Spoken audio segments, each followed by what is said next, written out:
This is WFYI News Now. It's July 30th, and I'm Abriana Herron. On today's show, Indiana ends a high school program for keeping at-risk students on track for college and careers. Indiana's Todd Young joins other Republican U.S. senators urging the White House to fully fund the National Institutes of Health. And the state is revamping how it grades a school's quality.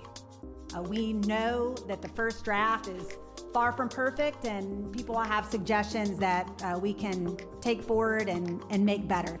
Those stories coming up. But first, a new affordable dental clinic is now open at the Damien Center. The Indiana AIDS and HIV organization's new clinic is housed in its new Near East Side Mosaic building. The organization works to provide wraparound services for its clients. A report from the Marion County Community Health Assessment says that the area surrounding the Damien Center can be classified as a dental desert. Damien Dental aims to address this by offering services based on what people can pay. The clinic will offer routine cleanings, fillings, x-rays, extractions, crowns, and other dental care. Indiana is ending a widely praised high school program aimed at keeping at-risk students on track for college and careers. Jobs for America's Graduates, known as JAG, had received a dedicated $8 million a year budget. This year, that funding was eliminated as lawmakers faced a shortfall of revenue, and previously available federal dollars will no longer be available. Schools across Indiana, including many in rural areas, will phase out JAG starting this school year. Educators warn the loss of JAG could leave vulnerable students without critical support, increasing their risk of dropping out.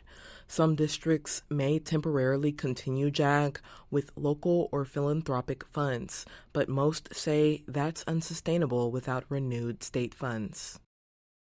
A group of 14 Republican U.S. senators, including Indiana's Todd Young, sent a letter urging the White House to fully fund the National Institutes of Health.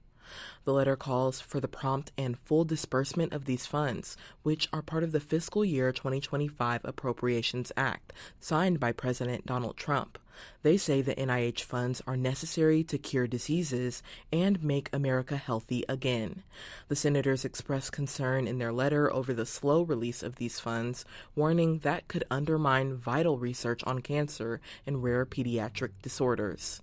They say delays could also put thousands of American jobs at risk and limit U.S. leadership in biomedical sciences. The senators say they are committed to ensuring that the NIH funds are, quote, used responsibly and not diverted to ideological or unaccountable programs. And for our final story today, Indiana is revamping how it grades a school's quality.